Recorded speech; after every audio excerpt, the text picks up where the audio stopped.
오늘 마라톤이 있어서 저 북쪽 위쪽에 있는 분들이 내려오는 게 아마 힘들지 않을까 싶습니다. 오셔야 될 분들, 여러분들이 아직 도착을 못해서 좀 안타까운 마음이 있습니다. 오늘은 여러분들과 함께 사순절 고난주간과 부활주일을 앞두고 생명 혹은 영혼이 어떤 가치를 가지고 있는지를 함께 나누어 보도록 하겠습니다. 예수님께서 갈릴리에서 배를 타고 이동하는 일이 여러 번 있습니다.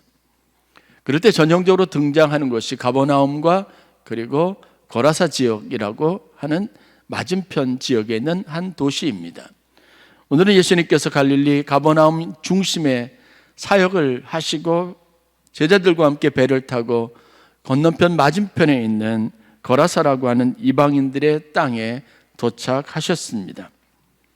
그 도시로 들어가는 길에 무덤가 낯선 곳에서 귀신 들려 벌거벗은 채 무덤가를 헤매고 있는 한 사람을 발견하게 됩니다. 원래는 도시에 살고 있었으나 귀신에 들려서 사람들을 힘들게 하고 또 사람들에게 해를 끼치는 여러 가지 정황으로 말미암아 그 사람들이 그를 억제하려고 했지만 귀신이 자신에게 채워진 사람들이 채우는 쇠고랑과 그리고 여러 가지 사슬을 끊고서 집을 뛰쳐나가서 이 무덤가에서 벗은 채로 지내고 있는 젊은이였습니다. 예수님과 그 제자들이 그냥 지나지 않고 이 사람의 들려 있었던 귀신을 내어 쫓습니다. 놀라운 하나님의 은혜입니다. 시간과 장소, 상황을 불문하고 주님은 도움이 필요한 모든 사람들을 위해서 어김없이 사역하시고 그들에게 필요한 것을 공급하셨습니다. 그런데 오늘 우리가 읽었던 이 일상적인 이야기들이 진행되는 상황들을 가만히 살펴보면 예수님께서 그곳에서 목적하셨던 바를 이루지 못하고 다시 배를 타고 왔던 것으로 되돌아가는 기이한 현상을 보게 됩니다. 한 사람이 치유함을 받고 귀신 들렸던 사람들이 자유함을 얻고 정상인이 되어서 이제는 그 떠났던 가족품으로 돌아가고 공동체의 한 구성원으로 성공적으로 다시 돌아가는 이 놀라운 은혜의 사건들 뒤에 벌어지는 일련의 일들이 우리의 마음에 여러 가지 의문, 궁금증을 자아내게 합니다. 왜 이 축제의 시간이 많은 사람들이 함께 기뻐하고 축하해 주어야 할 이 하나님의 놀라우신 역사가 이런 갈등과 묘한 긴장 속에서 예수님의 발걸음을 붙잡고 발걸음을 되돌리게 하는 결과로 이어졌는지 우리가 좀 살펴볼 필요가 있습니다. 그리고 본문에 귀신 들린 사람들의 여러 이야기들 가운데서 왜 이 귀신 들린 사람을 치유하는 과정에서 예수님이 이러한 일들을 당하시고 이 일을 교훈으로 삼으셨는지 그 이유를 살펴볼 필요가 있습니다. 무엇이 문제일까요?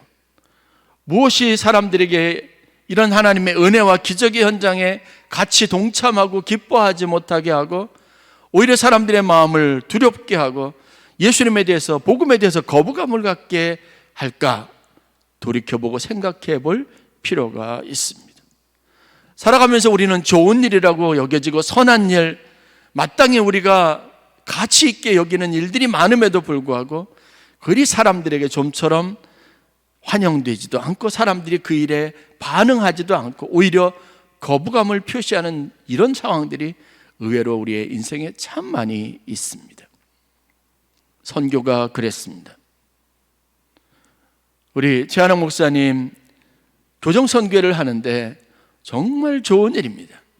우리가 늘 기도하는 것처럼 그 힘들고 어려운 재소자들을 상대로 해서 그들에게 복음을 전하는 일은 가치 있는 일이고 누군가 해야 하는 일입니다. 그런데 해마다 시간이 지날수록 그 일에 대한 사람들의 관심도 멀어지고 돕고자 나서는 사람들의 열심도 식어집니다. 그래서 이 선교 단체를 이끌어가는데 어려움이 많이 있습니다. 오늘 사순절을 맞이해서 저희 교회에 오셨던 생명나눔운동, 즉 사랑의 장기기증운동본부에서 사역하시는 최은식 목사님 오늘 이곳에 계시는데, 그 사역을 하는데도 마땅히 생명을 나누고 함께 하나님의 사랑을 실천하는 일이 우리의 기독교 정신 안에 우리가 가지고 있는 보편적인 가치고 모든 사람들의 마음을 따뜻하게 하는 것임에도 불구하고 사람들이 이 일에 적극적으로 호응하거나 환대하거나 그 일에 같이 동참하는 열심으로까지 잘 이어지지 않는 이유가 뭔지 생각해 볼 필요가 있습니다. 충분히 좋은 일이라 공감하고 이것이 우리의 사명이라고 여기지만 우리가 동참하거나 동의하거나 같은 열정으로 힘을 모으는데 어려운 일들이 참 많이 있습니다. 오늘 그런 관점에서 오늘 귀신을 물리친 예수님과 그 거라사 지방에서 정착하지 못하고 사역하지 못하고 다시 배를 되돌려서 돌아가야만 했던 예수님의 이 일련의 일들 가운데 우리가 살펴보아야 할 교훈이 무엇인가를 함께 생각해 보려고 합니다. 여러분들이 생각하는 이유는 분명합니다. 귀신을 쫓아내는 일은 좋은 일입니다.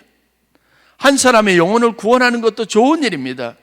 따뜻한 가족의 품에 정상적인 인간으로 돌아가게 하는 일은 좋은 일입니다.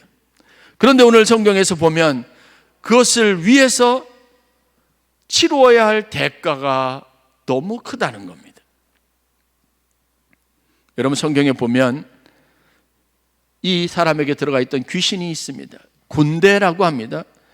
그리고 그 이야기를 살펴보면 많은 귀신들이 이 한 젊은이의 이 사람의 정신과 마음을 지배해버렸습니다. 그러니까 사람들도 쉽게 억제하지 못하고 관리하지 못하고 어떻게 통제하지 못하는 그런 강력한 힘을 가진 그런 귀신 들린 사람이 된 겁니다. 자기에게 있는 힘, 자기 의지로 자기를 통제할 수 없습니다. 벗은 몸이 부끄러운지도 모르고 쇠사슬이나 고랑에 채워 있으면 그것을 끊을 만큼 힘이 있습니다.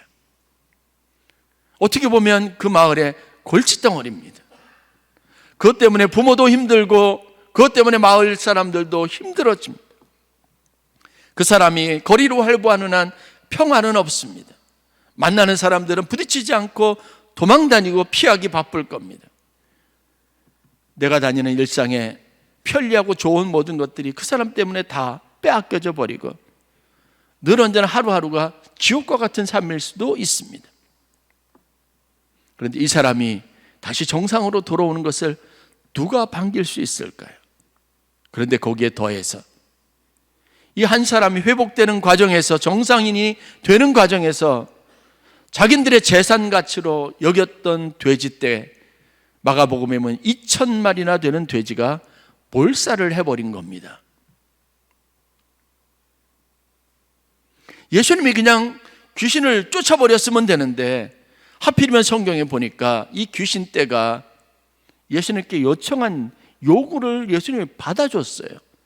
우리를 그냥 무조갱으로 내쫓지 마시고 저 돼지들에게 들어가게 허락하소서 했고 예수님은 그렇게 허락했습니다. 그렇게 해서 들어간 귀신떼들이 돼지의 몸속에 들어가서 그 돼지들이 한순간에 비탈길을 내달려서 호수에 다 들어가서 성경에 보면 몰살했다라고 말합니다. 귀신 들린 젊은이가 정상적으로 건강한 몸이 되었다는 이야기를 듣고 마을 사람들이 소문을 들었는데 나중에 그 과정에서 듣고 보니까 돼지를 돌보던 사람이 이야기합니다. 이 젊은이 때문에, 들어있던 귀신 때문에 돼지떼가 몰살을 했다는 이야기를 듣고 난 다음에 거기에 모였던 사람들이 어떻게 했는지 아십니까? 예수님을 내쫓은 겁니다. 되돌아가시기를, 마을에 들어오기를 허락하지 않았다는 이 순화된 표현일 뿐 그들은 격하게 항의했을 것이고 예수님이 자신들에게 가까이 있는 한 자신들에게 해가 미칠 것이라는 생각을 분명하게 했습니다. 생명의 주이신 예수님을요.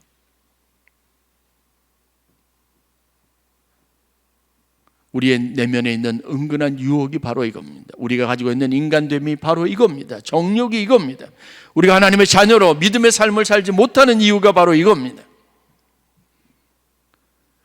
나는 어떤 희생이나 어떤 대가를 지불하지 않고 하나님이 내게 주시는 유익이나 내 삶의 플러스 알파 요인은 그것이 그냥 자연스럽게 내게 주어지기만을 바라지 그것을 얻기 위해서 치러야 할 희생에는 관심이 없습니다.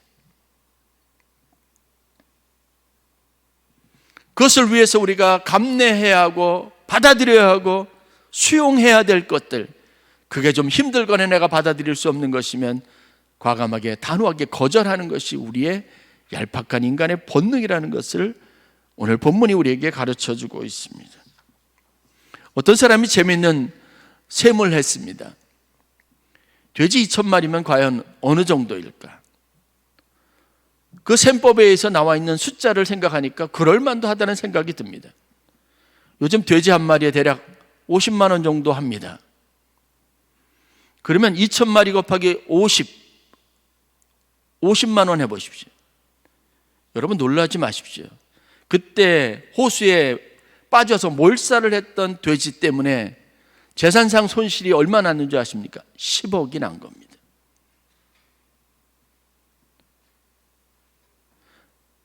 그 마을 사람들이 이해되지 않습니까? 자신들에게 생명 같은 것, 자신들에게 부가가치를 가져다 주고, 여러분 나중에 생각해 보십시오. 복리 계산을 좀 해보면 이 돼지가 새끼를 낳고 그 새끼가 또 새끼를 낳는 걸 생각하면 자신들이 마을에 그 도시의 거라사 지방에 있었던 사람들이 입은 재산 손실은 어마어마한 겁니다. 그러니 예수님이 반가울 리도 환영할 리도, 그분이 흡족할, 그리고 자기들이 지도자로 여길 만한 그 어떤 조건도 갖추지 못한 겁니다. 여러분, 우리는 순간순간 우리의 개인적인 이익 앞에서 하나님의 뜻과 부르심의 사명, 복음의 진리, 성경의 가치를 거부해버리고 있습니다.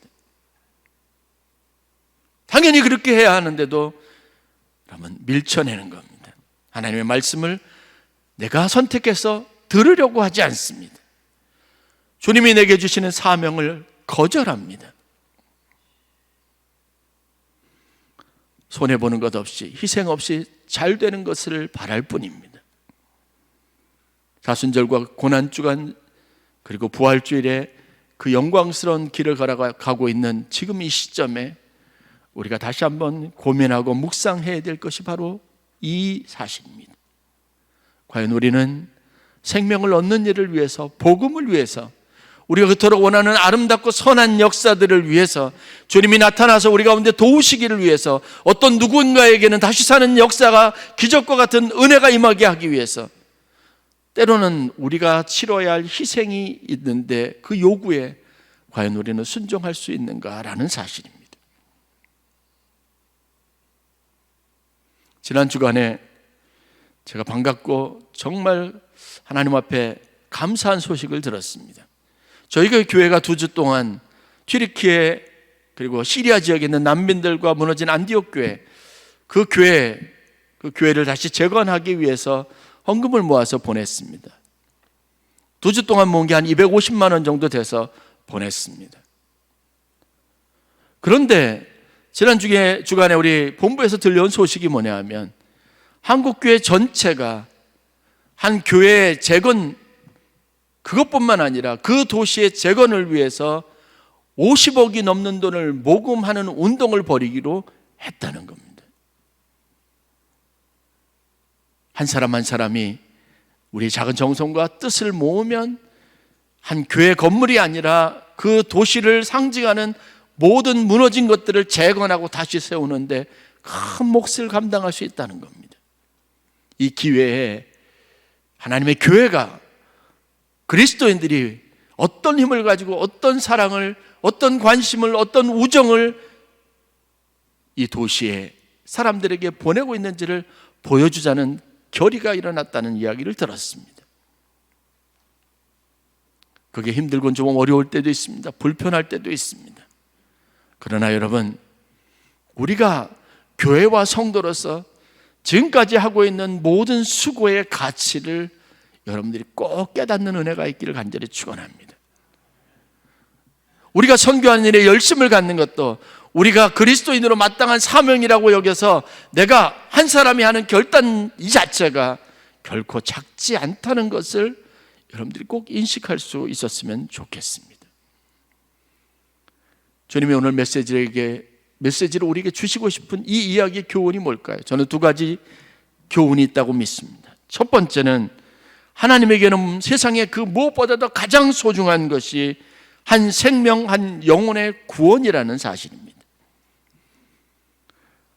하나님은 나 한 사람을 사랑하고 나를 구원하시기 위해서 세상에 존재하는 그 수억, 수십억의 모든 것들을, 물자와 자원을 다 동원하시기까지 우리를 사랑하시고 우리의 생명에 관심을 갖고 계시다는 믿음을 가지시기를 바랍니다.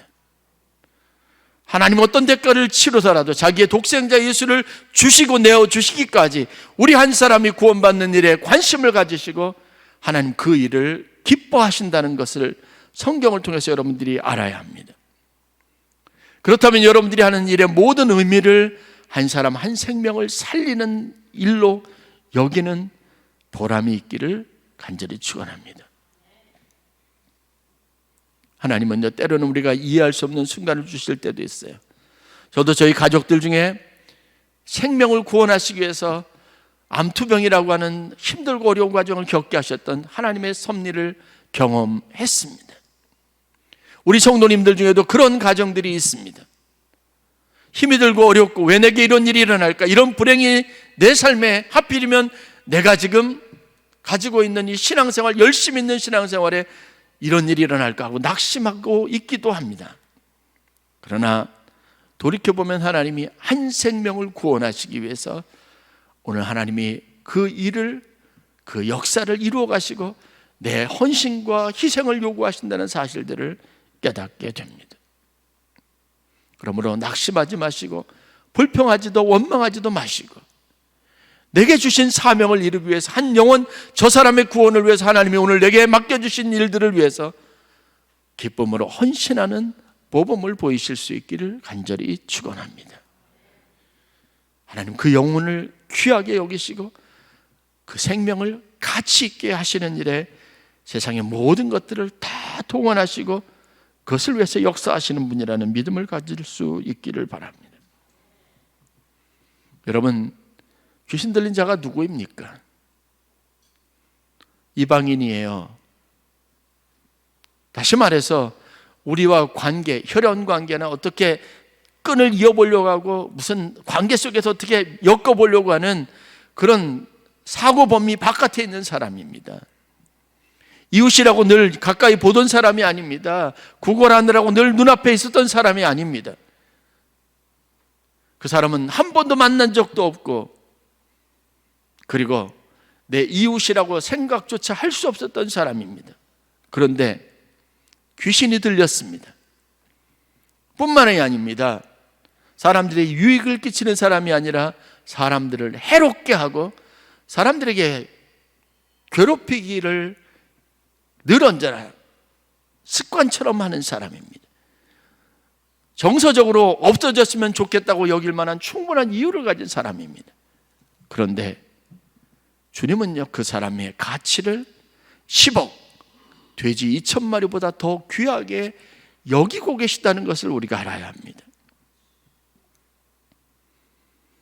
우리가 가지고 있는 정서보다 더 중요한 것은 하나님의 마음입니다. 우리가 절대 잊지 말아야 될 것이 바로 이겁니다. 하나님에게 저 사람은, 내가 하찮게 생각하는 저 사람은요, 천하 무엇보다도 귀한 사람일 수 있다는 사실을 항상 고백하고 인정하는 믿음 가운데 있기를 간절히 축원합니다. 막대한 경제적인 손실에도 불구하고 예수님은 그 사람에게 초점을 맞추고 그 사람을 구원하기 위해서 자신이 할 수 있는 모든 것들을 다 했습니다. 사람들이 거부하더라도, 그 성에 들어갈 수 없더라도 다시 배를 돌려서 왔던 곳으로 돌아가는 헛수고를 하는 한이 있더라도 그 일을 하는데 조금도 주저함이 없었다는 겁니다. 여러분, 사람 하나와 돼지 2,000마리 중에 과연 여러분들에게 더 중요한 것은 무엇인지 되물어 볼 수 있기를 바랍니다. 마을 사람들은 두말할 여지 없이 돼지가 사람보다 더 중요했습니다. 그러나 주님에게는 사람이 돼지보다 더 중요했다는 겁니다.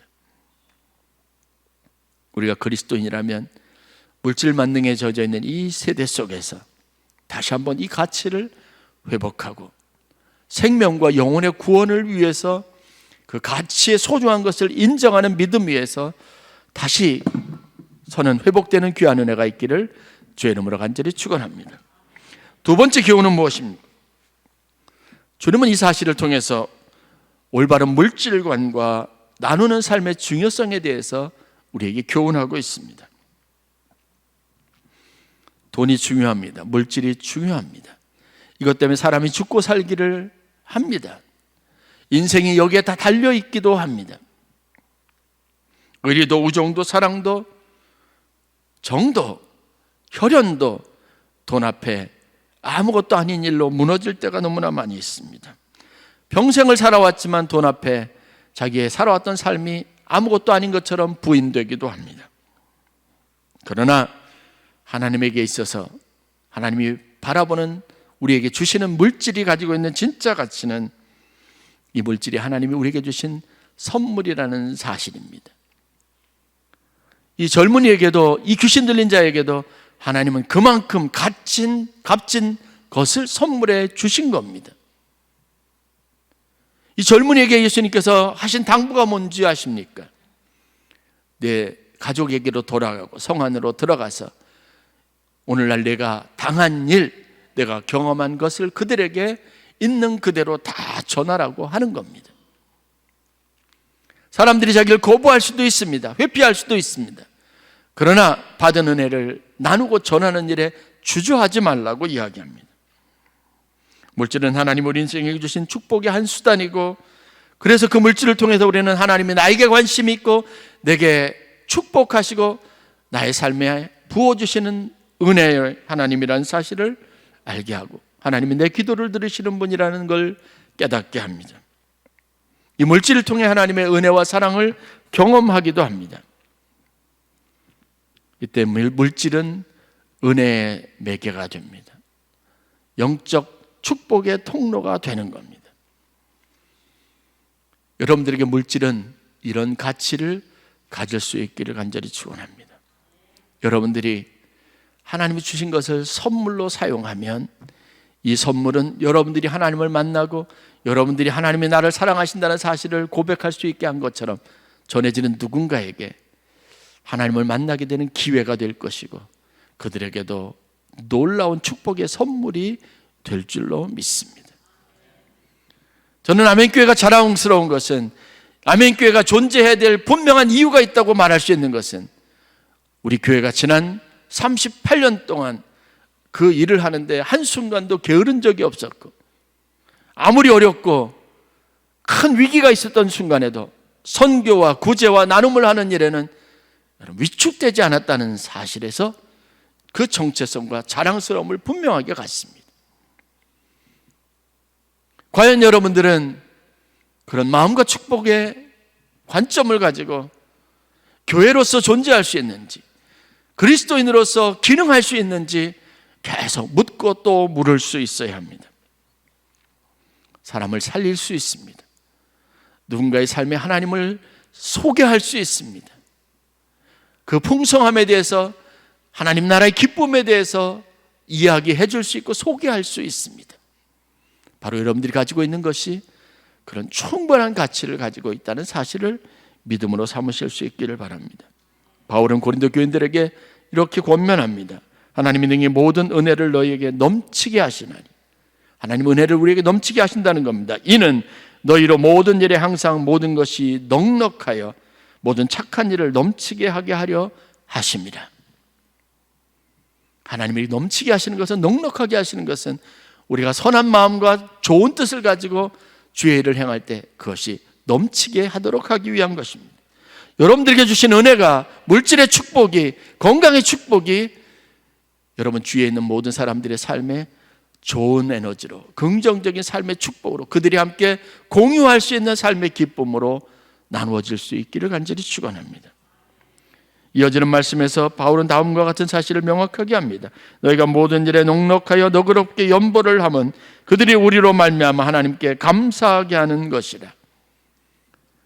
사도 바울은 분명히 알고 있었습니다. 우리의 연보가 저 사람들로 하여금 하나님께 감사하게 하는 고백이 되게 할 것이라는 사실입니다. 아, 하나님은 살아계시구나. 하나님 우리의 형편과 사정을 아시는구나. 하나님 우리를 도우시는구나 하는 것을 알게 될 것입니다. 말씀을 마치려고 합니다. 귀신 들린 사람이 누구일까 생각해 보면 바로 우리 자신입니다. 주님께서 우리에게 그렇게 일하시고 역사하신 겁니다. 내가 나로 살지 못할 때, 내 인생의 거룩하고 아름다운 꿈을 이루지 못하고 살고 있을 때, 하나님은 나에게 그 많은 희생을 통해서 하나님의 구원의 기쁨, 은혜를 소유하게 하시고 그 은혜 속에 살아갈 수 있는 날들을 허락하신 겁니다. 기회를 주신 겁니다. 우리가 대가를 지불받고 얻은 생명이라면 이제 누군가를 위해서 대가를 지불하는 일에 주저하지 않는 성도들이 되어야 할 것입니다. 우리의 마음과 정서는 좀처럼 그것을 허락하지 않을지 모릅니다. 그러나 오늘 본문을 묵상하시고 십자가 위에 달려 죽으시기까지 자신을 아낌없이 내어주신 주님을 묵상하실 수 있기를 바랍니다. 그게 우리의 사명이고 우리가 마땅히 해야 할 일입니다.